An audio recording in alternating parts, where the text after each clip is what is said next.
Halo anak-anak, selamat pagi semuanya. Selamat. Apa kabar? Baik.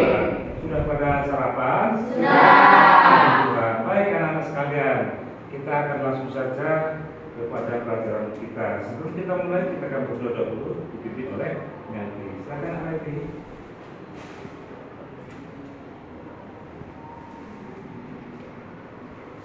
Mari kita berdoa dalam nama Bapa dan Putra dan Roh Kudus. Tuhan, pada pagi ini kami akan melaksanakan pembelajaran. Berkatilah kami agar pembelajaran ini dapat berlangsung dengan lancar.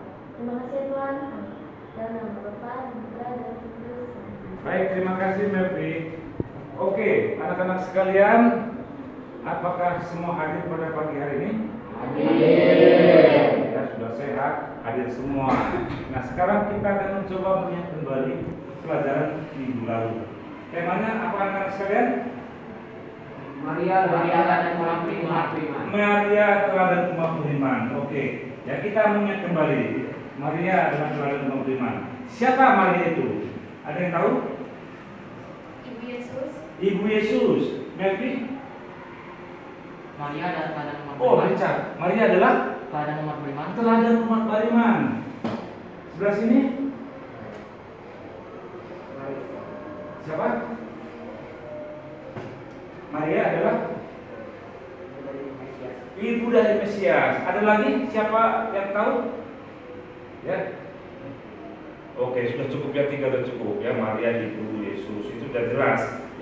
Yang disebut saya bukan Maria yang lain, apa Maria adalah Maria ibu Yesus. Baik anak-anak sekalian. Yang kedua, pada saat malaikat Gabriel datang memberi kabar gembira, ya, dia sudah menyampaikan kabar gembira. Kira-kira apa jawaban Maria terhadap? Ya, nanti. Aku ini hamba Tuhan, terjadilah padaku menurut perkataan. Aku ini hamba Tuhan, terjadilah padaku menurut perkataan luar biasa ya. Ingat semua ya. Oke, yang ketiga, coba sebutkan beberapa gelar yang diberikan gereja kepada Maria. Joses, coba. Nah, Joses. Gelar-gelarnya apa? Yang pertama apa? Maria? Pintu surga. Iya, pintu surga boleh ya. Ada lagi Salomita? Bunda Allah. Kemudian apa? Benteng Daud. Benteng Daud.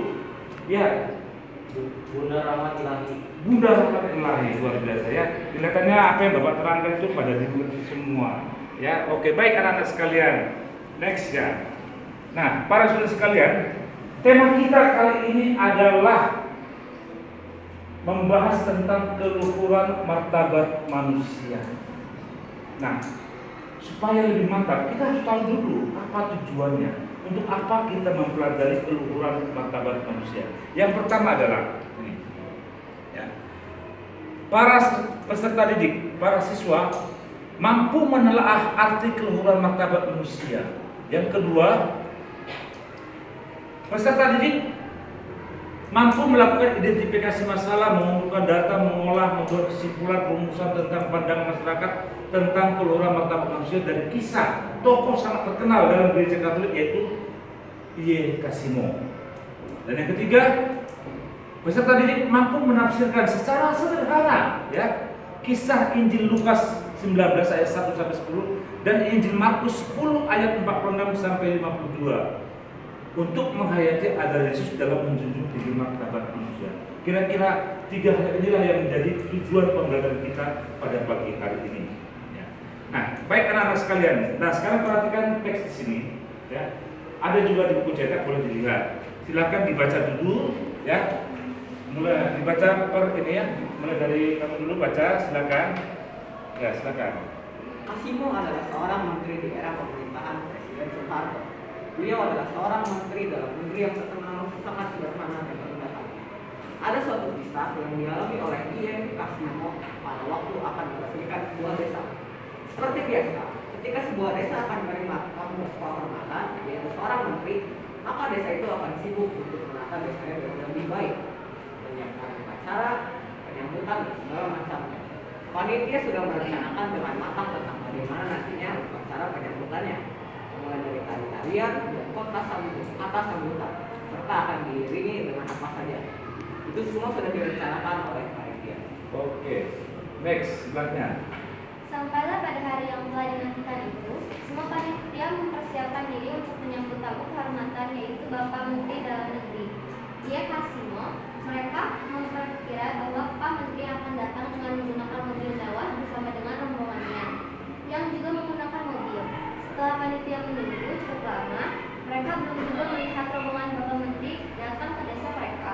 Mereka mulai gelisah apabila rombongan Bapak Menteri terlambat atau terlambat. Oke, next sebelahnya. Mereka begitu serius memperhatikan apakah rombongan mobil Bapak Menteri datang, sehingga mereka tidak menyadari ada sebuah delman yang melintas di tempat itu. Dan turunlah seorang bapak dengan pakaian Jawa lengkap dengan lantainya dan langsung menuju pada ruang pertemuan. Tidak ada seorang pun yang memperhatikan bapak yang baru turun tersebut. Akhirnya bapak itu duduk di kursi yang dipersiapkan untuk acara pertemuan itu, namun diberitahu oleh panitia kalau tempat itu untuk tamu kehormatan. Bapak itu tidak boleh duduk di situ. Akhirnya sang bapak duduk di kursi yang bagian belakang. Karena acara belum segera dimulai, bertanyalah bapak itu kepada salah satu panitia di situ, kapan acaranya dimulai. Panitia tersebut menjawab, nanti masih menunggu Pak Menteri. Lalu sang bapak itu berkata, sayalah menteri yang kalian tunggu. Akhirnya panitia penyambutan menjadi kalangan kabut karena orang tua yang berpakaian sederhana itu ternyata adalah bapak menteri yang mereka tunggu. Sumber Bintang Nusantara 2011 membangun komunitas murid Yesus 10 Kanisius Yogyakarta halaman 87 sampai 92. Iya, baik anak-anak sekalian ya.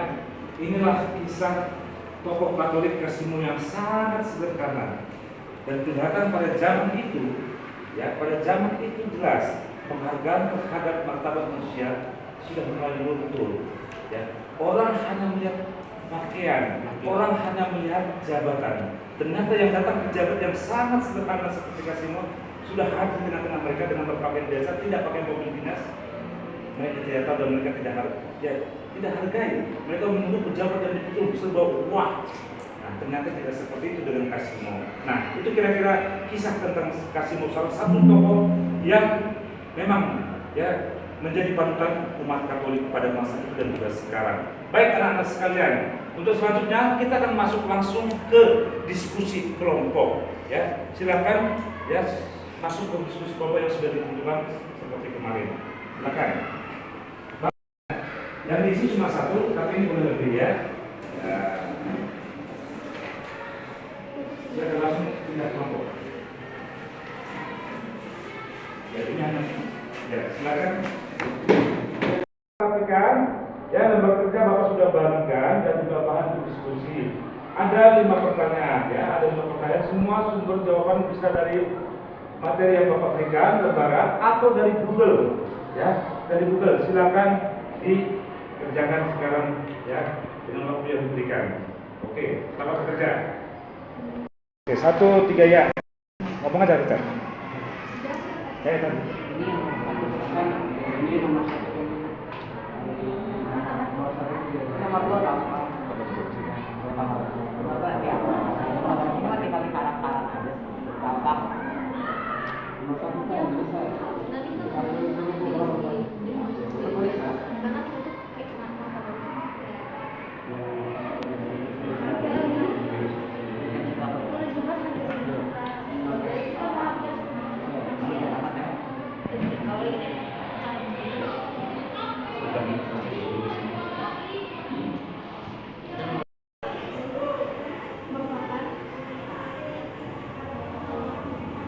harga diri kita, martabat,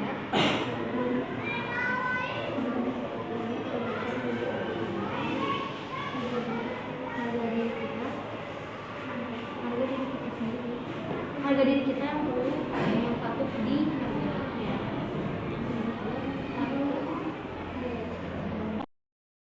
Baik anak-anak sekalian, apakah sudah selesai? Kelompok sini sudah selesai belum?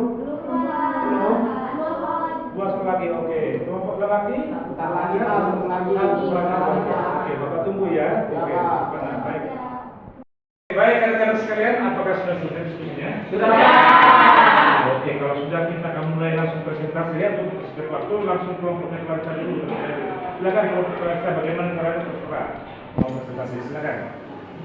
Kami kelompok perempuan beranggota Clarissa, Melki, Shalom, Katrina, dan Jessie ingin mempresentasikan tugas kelompok kami. Yang pertama soalnya kelurahan martabat manusia itu perlu dihargai karena martabat manusia merupakan harga diri kita yang patut dihargai oleh diri kita dan orang lain. Kita akan bahagia apabila orang lain menghargai martabat kita dan akan kecewa apabila ditinggalkan orang lain. Yang kedua, apa yang harus dilakukan oleh menghargai martabat luhur manusia? Yang pertama, menghormati hak dan kewajiban yang dimiliki orang. Yang kedua, menghargai orang lain yang tidak melakukan perbuatan semena-mena.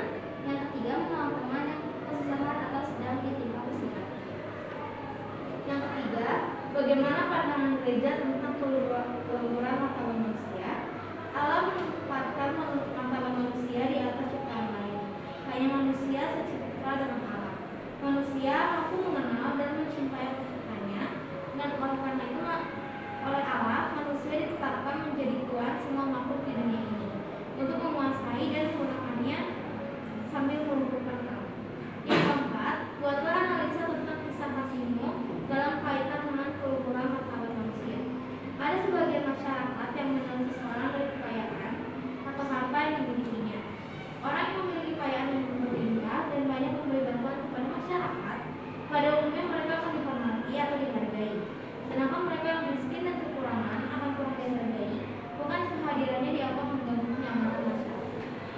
Yang terakhir adalah berasal dalam kelompok bagaimana situasi penghargaan terhadap keluhuran martabat manusia di Indonesia. Jangan lupa sertakan dunia. Di Indonesia penghargaan martabat hanya diberikan ke orang-orang tertentu yang memiliki kelebihan tertentu seperti uang dan fisik yang lemah. Itu saja dari kelompok kami. Terima kasih. Terima kasih. Baik, kita bersama. Baik, terima kasih kelompok Clarissa CS, dan sekarang kita masuk kelompoknya Joses CS. Silakan untuk presentasi. Selamat pagi semuanya, kami semua dari kelompok laki-laki yang beranggotakan Vincent, Joseph, Theo, Richard, dan Glenn. Kami ingin mempresentasikan hasil dari kerja kelompok kami. Ya, nomor pertama, keluhuran martabat manusia itu perlu dihargai. Keluhuran martabat manusia ini perlu dihargai oleh diri sendiri. Penghargaan ini Oke, baik. Sekarang kita akan masuk kelompoknya Joses. Silakan kelompoknya Joses. Selamat pagi semuanya, kami dari kelompok laki-laki yang beranggotakan Vincent, Joseph, Theo, Richard, dan Glenn. Pada kesempatan kali ini kami ingin mendiskusikan hasil dari kerja kelompok kami. Yang pertama, keluhuran martabat manusia ini perlu dihargai. Keluhuran martabat manusia ini perlu dihargai oleh diri manusia sendiri. Penghargaan ini bukan hanya oleh orang lain terhadap diri kita sendiri, tetapi juga oleh diri kita sendiri. Nomor 2, apa yang harus dilakukan untuk menghargai martabat luhur manusia? Yaitu kita dapat menghargai pendapat orang dan tidak boleh mengejek fisik atau pekerjaan orang lain. Sebab itu dapat menjelekkan martabat manusia tersebut. Bagaimana pandangan gereja tentang keluhuran martabat manusia? Allah menempatkan martabat manusia di atas ciptaan lain. Hanya manusia secitra dengan Allah. Manusia mampu mengenal dan mencintai penciptanya Allah. Manusia ditetapkan menjadi tuan semua makhluk di dunia ini untuk menguasainya dan menggunakannya sambil meluhurkan Allah. Buatlah analisa tentang kisah Kasino dalam kaitan dengan keluhuran martabat manusia. DJ Kasino kurang dihargai karena penampilannya yang sederhana. Seharusnya semua manusia martabatnya dihargai, bukan karena penampilan, kekayaan, ataupun jabatannya, tapi dihargai karena keberadaannya seorang pribadi. Nomor 5, bahasa dan kelompok bagaimana situasi penghargaan terhadap keluhuran martabat manusia di Indonesia. Jangan lupa sertakan buktinya. Di Indonesia sekarang warga-warganya banyak yang mendukung hak asasi manusia tanpa membedakan ras, agama, suku, dan lain lain. Buktinya tertera pada pasal 69 ayat 2. Sekian dan terima kasih dari diskusi kelompok kami. Kita ketemu baik.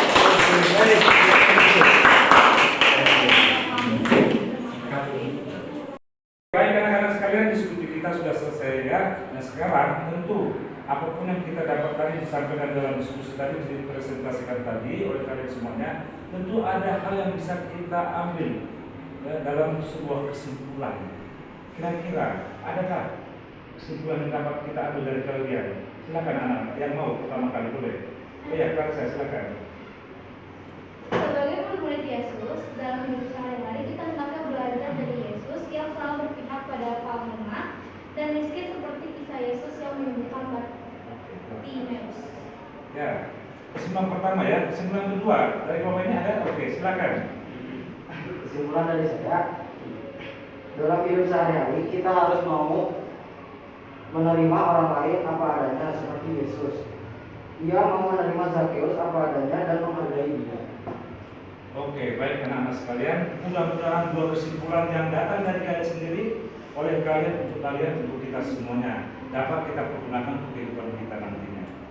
Nah, dan kemudian para anak-anak sekalian, untuk tugas kedepannya adalah kalian nanti membuat refleksi singkat tentang materi kita ini, tentang bagaimana kita menjaga kerukunan martabat manusia dan juga mengerjakan beberapa soal yang akan ditunjukkan Jumat depan ya. Jadi tugas pertama adalah untuk refleksi dan yang kedua adalah mengerjakan beberapa soal ya. Oke, sekian dan terima kasih, dan akan kita tutup dengan doa akan dipimpin oleh Melki. Mari silakan Melki. Mari kita berdoa dan berdoa dalam ya Bapak, terima kasih Engkau telah membimbing kami dari awal hingga akhir. Sekarang kami akan mengakhiri pembelajaran ini, kita doa kami selalu. Terima kasih yang sudah kami. Baik, terima kasih Melki. Baik anak-anak sekalian, terima kasih sudah ikut dalam pelajaran ini dan kita akan bertemu Jumat depan. Sampai ketemu lagi. Bye-bye semuanya.